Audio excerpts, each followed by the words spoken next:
Bismillahirrahmanirrahim. Assalamualaikum warahmatullahi wabarakatuh. Selamat pagi anak-anakku. Apa kabar semuanya? Sehat-sehat? Alhamdulillah. Mari kita pertama-tama panjatkan puji serta syukur kehadirat Ilahi Robi, yang mana atas rahmat dan karunia-Nya kita semua masih diberikan kekuatan, kesehatan, dan mengikuti pembelajaran bahasa Indonesia. Sebelumnya Bapak mohon maaf, izinkan dulu Bapak memperkenalkan diri. Nama Bapak Yayatul Hidayat SPD. Insya Allah pada tahun ajaran 2020-2021 dalam 1 tahun ke depan untuk jurusan TBSN dalam pembelajaran bahasa Indonesianya ditemani oleh Bapak. Dan insya Allah untuk pada bab ke-1 kita akan mempelajari tentang teks eksposisi. Dalam teks eksposisi pada pertemuan kali ini di awal Bapak akan beberapa hal yang harus kalian perhatikan. Tentunya sebuah teks kita di awal harus pahami dulu. Yang pertama tentang pengertiannya, terus yang kedua strukturnya, terus unsur-unsur kebahasaan, ciri-ciri umum, dan nantinya kita harus bisa menyunting, dan juga nantinya kita harus bisa memproduksi sebuah teks eksposisi. Baik, untuk lebih jelasnya mari kita simak beberapa hal yang akan Bapak sampaikan berikut ini. Terima kasih. Baik, ini pengertian dari sebuah teks eksposisi.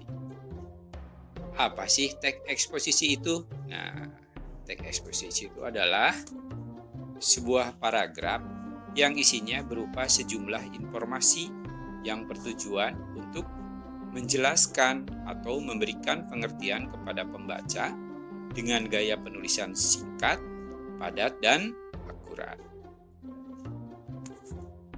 Baik, adapun unsur-unsur dari sebuah teks eksposisi.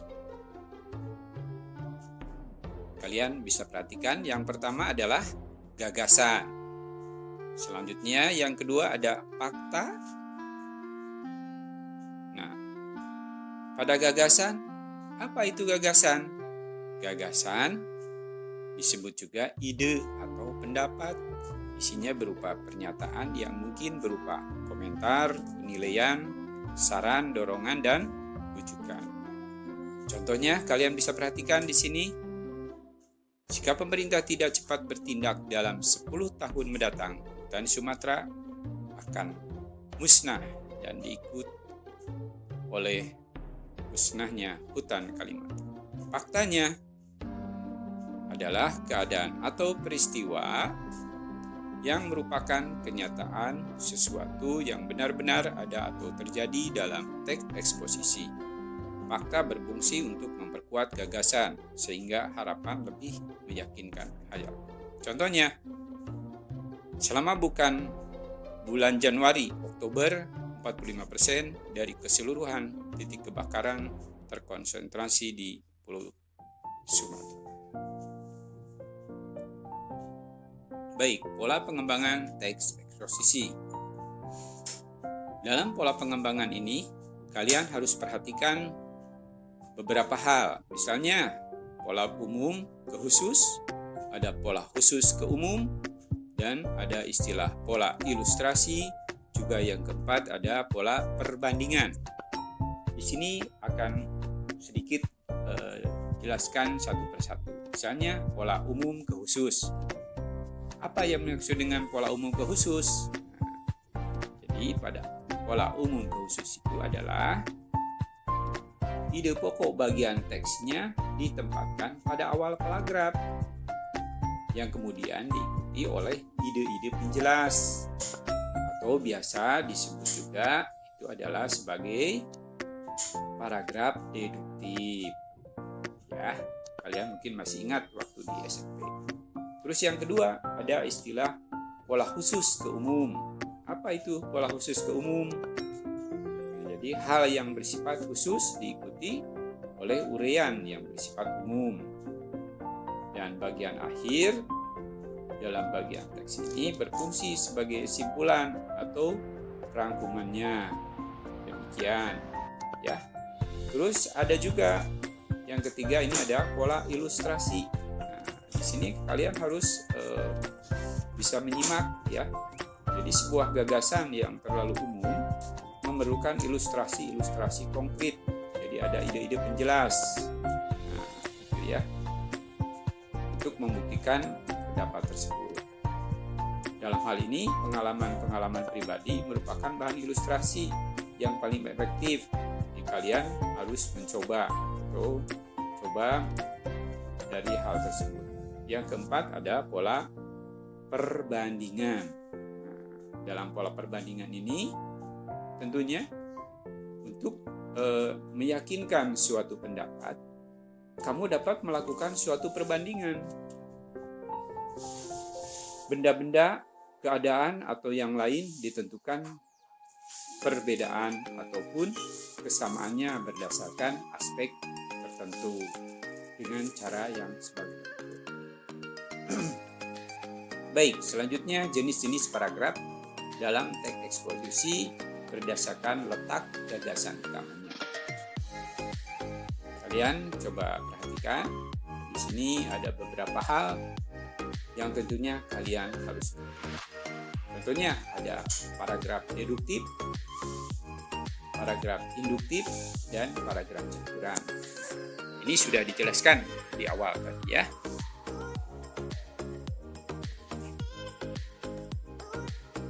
Paragraf deduktif. Jadi paragraf deduktif itu adalah paragraf yang gagasan utamanya terletak di awal paragraf. Sedangkan gagasan umum atau gagasan utamanya dinyatakan dalam kalimat tersebut.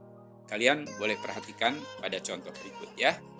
Nah, Bapak yang kasih garis bawah itu adalah sebagai gagasan utamanya, ya.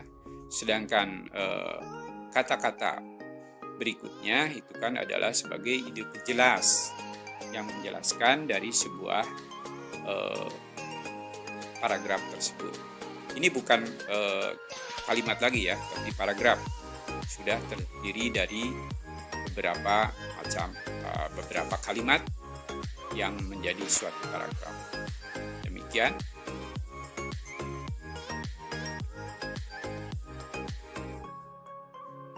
Selanjutnya ada di sini paragraf induktif. Nah, ini ya. Paragraf induktif adalah kebalikan dari paragraf deduktif. Jadi paragraf induktif itu adalah paragraf yang gagasan utamanya itu terletak pada akhir paragraf. Gitu ya. Jadi pertama di depannya dia adalah paragraf sebagai penjelasnya. Sedangkan di akhir kalimat itu adalah sebagai kalimat utamanya atau gagasan utama, ya. Kalian boleh perhatikan contoh tersebut, ya. Selanjutnya ada istilah paragraf. Apa coba?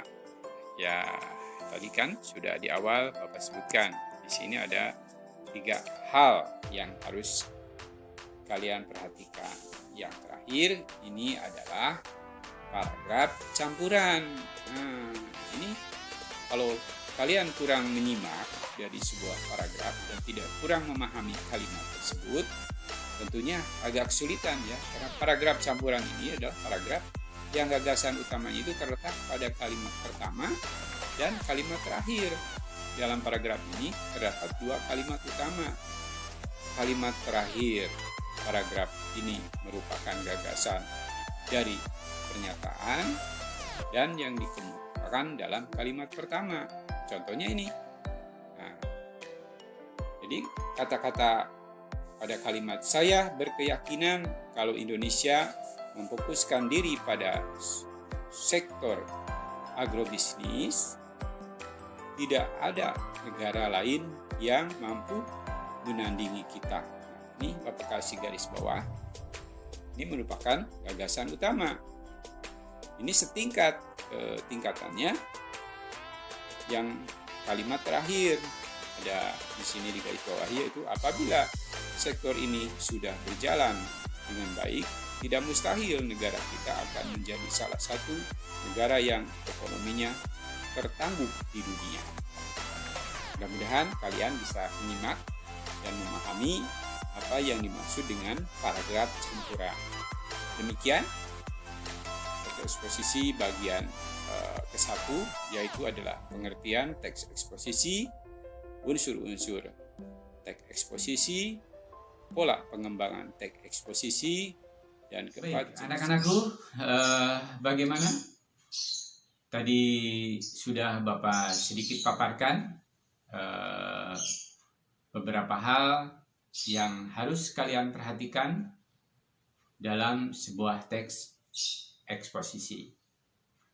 Tentunya hal ini ada yang baru kalian pahami, dan ada juga mungkin ini adalah kelanjutan dari hal atau ilmu sebelumnya, yaitu waktu di SMP mungkin kalian sudah ada yang mengenal dengan teks eksposisi. Tapi kalaupun bagaimana, kalian dalam situasi sekarang harus selalu semangat belajar, khususnya buat kalian anak-anak TBSM, ya. Jadi insya Allah nanti ke depan akan dilanjutkan lagi apa-apa atau hal apa saja yang perlu diperhatikan dalam pembuatan atau menyusun atau membandingkan dalam sebuah teks eksposisi. Semangat belajar, tetap semangat, ya. Nanti kalau ada yang kurang paham atau hal-hal yang mau disampaikan, boleh japri ke Bapak langsung, ya, atau bisa chatting per WA, boleh. Bapak tunggu untuk komunikasi selanjutnya. Demikian yang Bapak bisa sampaikan. Bapak tutup dengan nasrun minallah fatun qarib wa basyiril mu'minin. Wassalamualaikum warahmatullahi wabarakatuh. Baik, anak-anakku, itu saja yang bisa Bapak sampaikan. Bapak tutup dengan nasrun minallah fatun qarib wa basyiril mu'minin.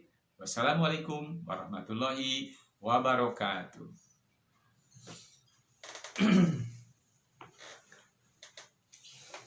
Baik, anak-anakku, bagaimana setelah kalian menyimak hal-hal yang sudah Bapak sampaikan tadi? Tentunya kalian merasa tidak puas, yang Bapak harapkan begitu. Dan nanti pada pertemuan yang selanjutnya, insya Allah Bapak sampaikan hal-hal yang masih berkaitan dengan teks eksposisi, dan mudah-mudahan kalian tidak puas. Jadi dari ketidakpuasan itu nanti kalian, Bapak tunggu untuk japri ke Bapak, ya. Dan kalian harus tetap semangat belajar. Kalian boleh cari tahu di buku-buku yang ada ataupun di sosmed boleh. Yang penting kita harus tetap ada komunikasi. Itu saja yang Bapak sampaikan di awal pertemuan kali ini. Bapak tutup dengan nasrun minallah fatun qarib wa basyiril mu'minin. Wassalamualaikum warahmatullahi wabarakatuh.